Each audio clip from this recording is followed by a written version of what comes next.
ناداروں کو علم کے موتی آقا نے انمول دیے. یا رب لک الحمد کما ینبغی لجلال وجہک وعظیم سلطانک. الحمد للہ رب العالمین والصلاة والسلام علی رسولہ الکریم. رب اشرح لی صدری ویسر لی امری واحلل عقدۃ من لسانی یفقہوا قولی. ربنا لا تزغ قلوبنا بعد اذ ہدیتنا ہب لنا من لدنک انک انت الوہاب. یا مقلب القلوب ثبت قلوبنا علی دینک. سبحانک لا علم لنا الا ما علمتنا انک انت العلیم الحکیم. فاعوذ باللہ من الشیطان الرجیم. بسم اللہ الرحمن الرحیم. السلام علیکم پیارے بچوں، کیسے ہیں آپ؟ یقیناً آپ سب ٹھیک ہوں گے، اور اللہ تعالیٰ سے دعا ہے کہ اللہ تعالیٰ آپ سب کو خیریت سے رکھے، اور اگر اللہ نہ کرے کوئی پریشانی ہے تو اس کو اللہ تعالیٰ دور فرما دیں.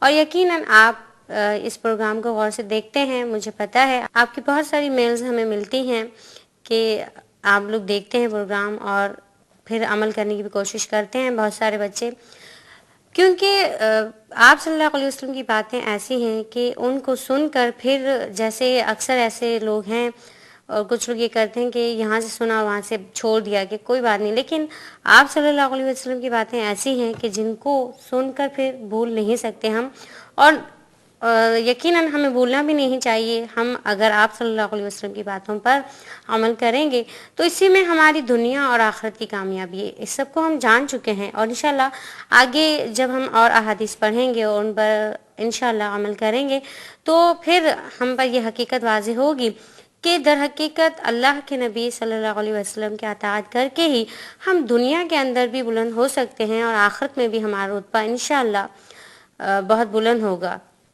اور بچوں، اسی سلسلے کی ایک حدیث ہے. آج جو حدیث ہم پڑھیں گے وہ حدیث قدسی ہے، جس میں بہت پیاری بات بتائی گئی ہے. انشاءاللہ جب ہم حدیث پڑھتے ہیں تو آپ دیکھیے گا.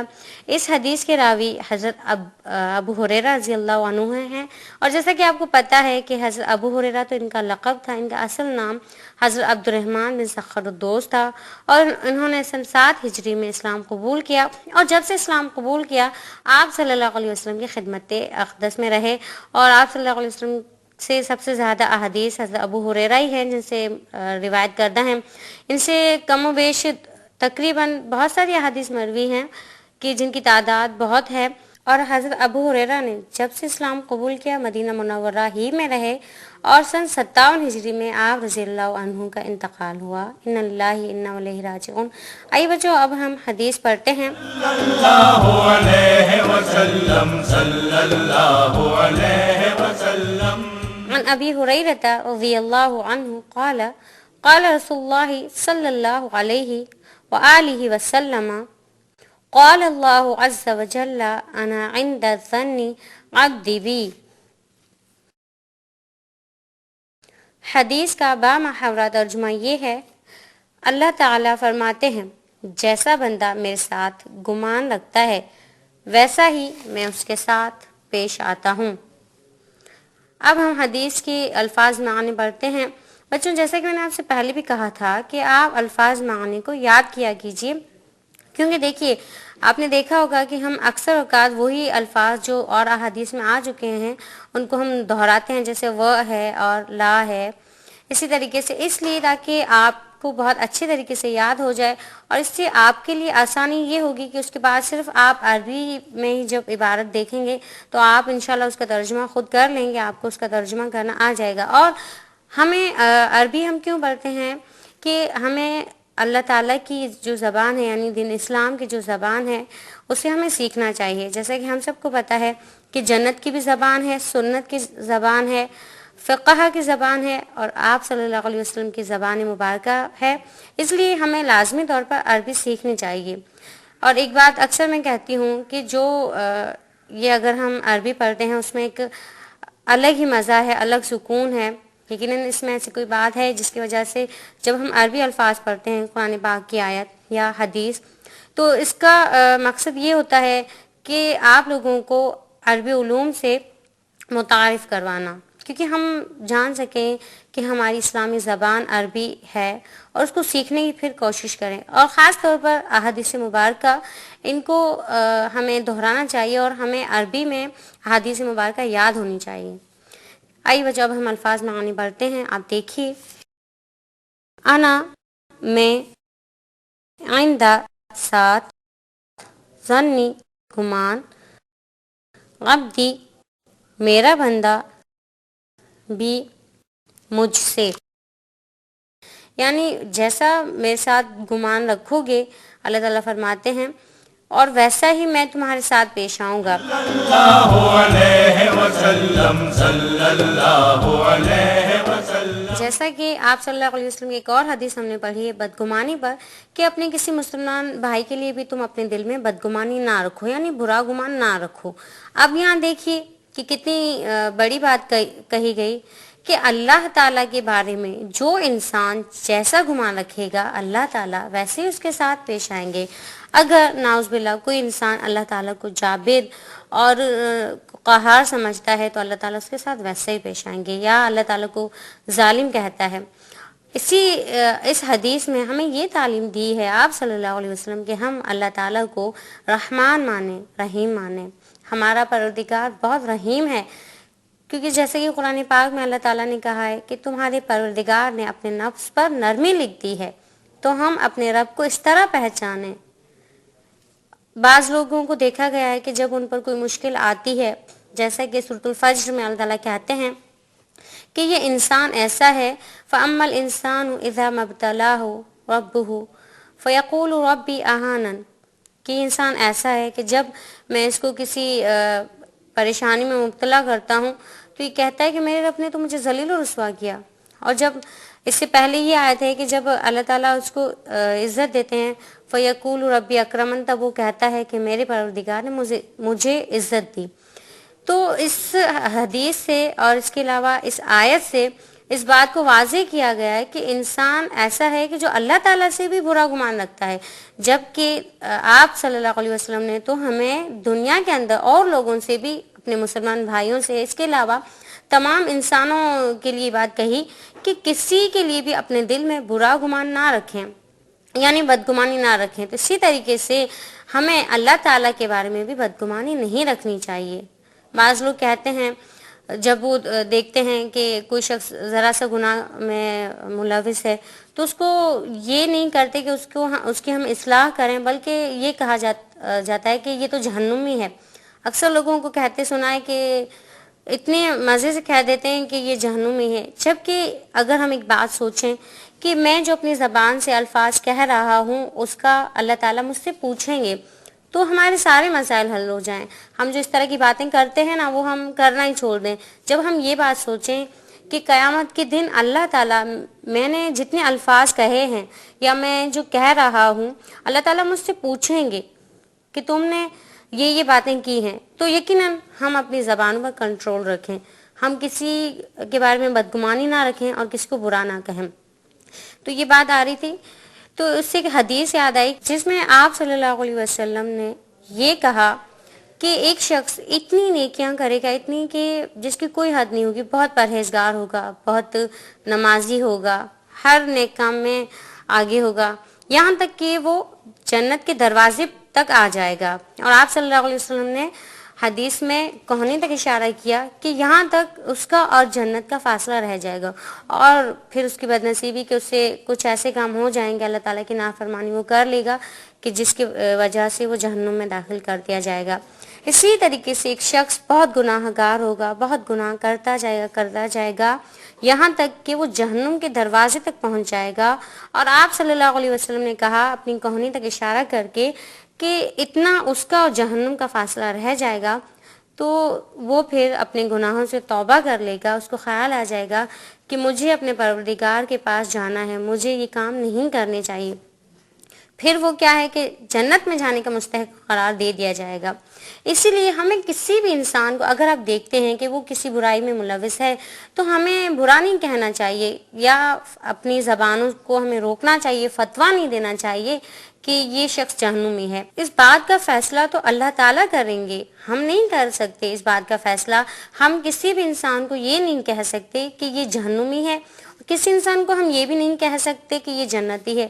اس بات کا تو فیصلہ صرف اللہ تعالیٰ کریں گے۔ اور ہاں، اگر کوئی شخص بہت سارے نیک اعمال کرتا ہے یا نمازیں پڑھتا ہے تو اس کو یہ نہیں سوچنا چاہیے کہ میں اتنے نیک اعمال کر رہا ہوں تو میں جنت میں ہی جاؤں گا۔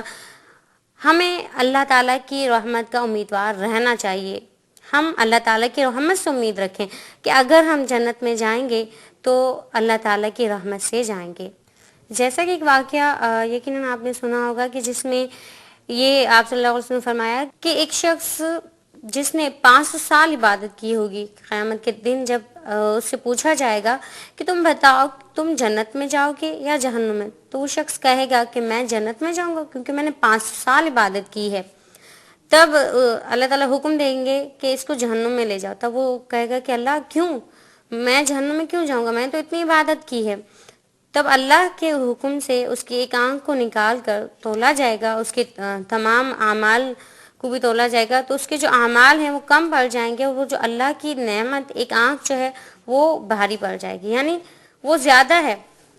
تو اس کے علاوہ اللہ تعالیٰ کی بے شمار نعمتیں ہیں۔ اللہ تعالیٰ کی سب سے بڑی نعمت یہ ہے کہ اس نے ہمیں یہ توفیق دی کہ ہم اس کی عبادت کریں، اس کی رحمت ہی ہے۔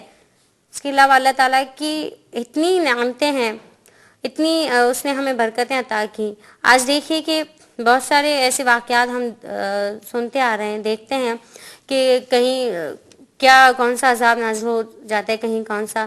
صرف مسلمان ہیں جن پر اس طرح کے عذاب نازل نہیں ہوتے ہیں۔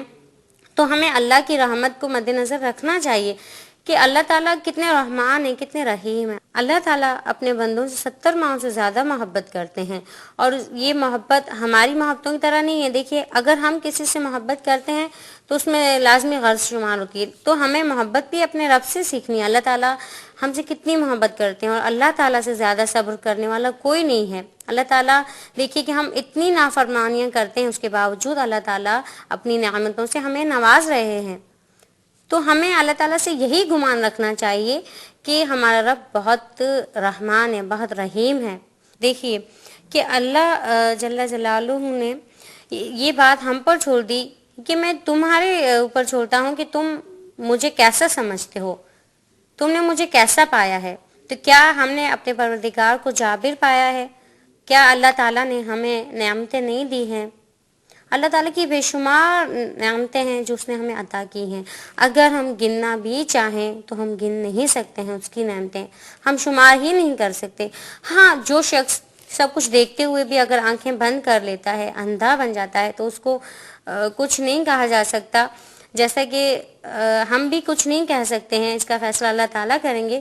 لیکن ہمارا ایک کام ہے، مسلمان کی منصبی ذمہ داری کیا ہے کہ لوگوں کو نیکی کی راہ دکھائے اور برائی سے روکے۔ یہ ہماری منصبی ذمہ داری ہے۔ اگر ہمیں تو پتہ بھی نہیں ہوتا کہ سامنے والا جو شخص ہے جس کو ہم ایمان کی یا نیکی کی طرف بلا رہے ہیں، تو وہ اگر قبول نہیں کرے گا تو وہ جنتی ہے یا جہنمی ہے، ہمیں نہیں پتا ہوتا، پھر بھی ہم اپنی طور پر چھوڑ دیتے ہیں۔ لیکن جہاں ہماری اپنی غرض ہوتی ہے، جہاں ہمارا اپنا مطلب ہوتا ہے، تو وہاں ہم بہت محنت کرتے ہیں۔ وہاں ہم فار ایگزامپل گھر کے اندر بھی بچے جو ہیں اپنے بڑوں کو موڈ میں جب دیکھتے ہیں، یا ایسا نہیں ہے کہ جب غصے میں ہو تب آپ ان سے کسی چیز کی فرمائش کریں۔ آپ دیکھتے ہیں نا کہ جب ہمارے ممی پاپا یا اور لوگ ہیں، دادا ہیں، دادی ہیں، جو آپ کے بڑے ہیں، بڑے بہن بھائی ہیں، ان سے آپ اس وقت تو چیزیں نہیں مانگتے ہوں گے کہ جب ان کا موڈ بہت خراب ہو، آپ تو ان سے اسی وقت مانگتے ہوں گے، یا اسی وقت کوئی فرمائش کرتے ہوں گے جب ان کا موڈ بہت اچھا ہو۔ تو اسی طریقے سے ہمیں، جیسے ہم اپنے کاموں میں کرتے ہیں کہ جب لوگوں کے موڈ دیکھتے ہیں، وقت دیکھتے ہیں، اسی طریقے سے جب ہماری جو منصبی ذمہ داری اس کو اگر ہمیں نبھانا ہے اللہ تعالیٰ کو راضی کرنے کے لیے کہ اس نے ہمیں اتنی نعمتیں دی، اب ہماری منصبی ذمہ داری کیا ہے کہ ہم اس کے دین کو اچھے طریقے سے پھیلائیں۔ تو ہمیں بھی اسی طریقے سے جیسے ہمارا اپنا مطلب ہوتا ہے اور ہم اتنی محنت کرتے ہیں، اگر کوئی آفس میں کام کر رہا ہے تو وہ اپنے باس کو راضی کرنے کے لیے، افسران کو راضی کرنے کے لیے ان کا موڈ دیکھ کر پھر آگے جو بات ہوتی ہے وہ کرتے ہیں. تو اسی طریقے سے ہمیں بھی اگر دین کو پھیلانا ہے تو پہلے، کیونکہ ایک انسان دیکھیے اگر وہ گناہ کرتا جا رہا ہے تو وہ کبھی بھی اپنے آپ کو برا نہیں سمجھے گا. ہم تو برا سمجھ رہے ہیں کہ وہ برا کر رہا ہے، لیکن جو اس چیز میں ملوث ہے وہ کبھی اپنے آپ کو برا نہیں سمجھتا، وہ کبھی یہ نہیں سمجھتا کہ میں برا کر رہا ہوں. اس لیے ہمیں اس کو بھی نرمی اور پیار سے سمجھانا ہے، کیونکہ یہ اللہ کا کام ہے. دیکھیے آپ کے گھر میں اگر کوئی بیمار ہے تو آپ اس سے نفرت کرو گے؟ نہیں، آپ کو تو اس سے محبت ہونی چاہیے کیونکہ وہ بیمار ہے. ہاں ہمیں نفرت ہوگی کس سے؟ اس کی بیماری سے. یقیناً آپ کی سمجھ میں یہ باتیں آگے ہوں گی اور یہ حدیث بھی کہ ہمیں اللہ تعالیٰ سے اچھا گمان رکھنا چاہیے، جیسا کہ اللہ تعالیٰ نے اپنے نبی صلی اللہ علیہ وسلم کے ذریعے ہمیں یہ بات بھی بتلائی ہے کہ تمام انسانوں سے اچھا گمان رکھیں، اور اسی طریقے سے اللہ تعالیٰ کو بھی ہم نعوذ باللہ جابر نہ سمجھیں. اللہ تعالیٰ بہت رحمان ہے، رحیم ہے، اور وہی بات اگر ہم اللہ تعالیٰ کو جیسا سمجھیں گے اللہ تعالیٰ ویسا ہی ہمارے ساتھ پیش آئیں گے. تو ہمیں کیا چاہیے کہ ہم اللہ تعالیٰ سے اچھی امیدیں وابستہ رکھیں. یقیناً آپ سب اس حدیث پر ضرور عمل کریں گے. آئیے اب ہم ہمیشہ کی طرح راہ عمل پڑھتے ہیں، یعنی اس کے بعد ہمیں کیا کرنا چاہیے. اللہ علیہ وسلم صلی اللہ علیہ وسلم. نمبر 1، چونکہ اچھا گمان رکھنا تقدیر کو بدل دیتا ہے، چنانچہ ہمیں اللہ تعالیٰ کی ذات سے اچھا گمان رکھنا چاہیے. نمبر 2، ہمیشہ اللہ تعالیٰ کے فضل و کرم اور اس کی رحمت کا متلاشی رہنا چاہیے.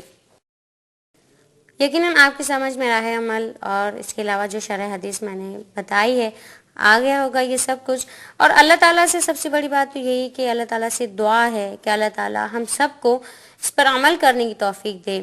اور میں آپ سے یہ بات ضرور کہوں گی کہ مجھے بھی دعا میں یاد رکھیے. اللہ تعالیٰ آپ سب کی بھی پریشانیوں کو دور کرے. اور اسکرین پر ہمارا جو ای میل ایڈریس آ رہا ہے اس کو نوٹ کر لیجیے اور اپنے فیڈ بیک ہمیں بھیجیے. اور اس کے ساتھ ہی مجھے اجازت دیجیے. اللہ حافظ. السلام علیکم ورحمۃ اللہ وبرکاتہ. اس پروگرام کی سی ڈیز اور ڈی وی ڈیز کے لیے درج ذیل پتے پر اپنے آرڈرز بذریعہ خط یا ای میل بک کرائیں. In charge QTV D120 site Karachi Pakistan.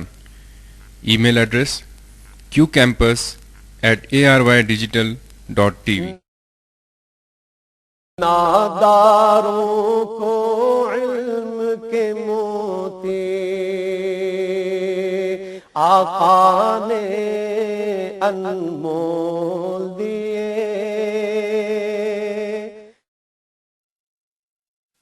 اللہ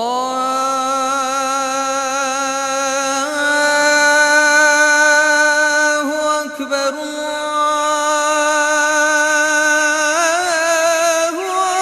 اکبر. الرحمن علم القرآن اشہد ان لا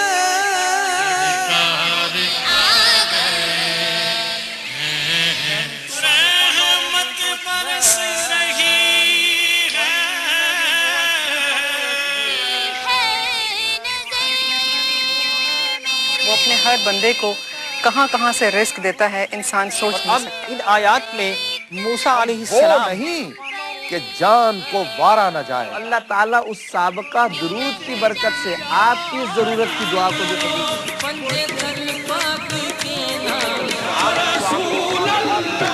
والعصر ان الانسان لفی الحمد للہ رب العالمین. اللهم صل علی محمد وعلى آلہ سے وسلم. وابستہ تھے. مختلف علاقوں اور مختلف مذاہب. ويا سامع الدعاء والنجوى لا تحرمنا من بركات هذه الليلة المباركة واجعلنا اللهم في بحار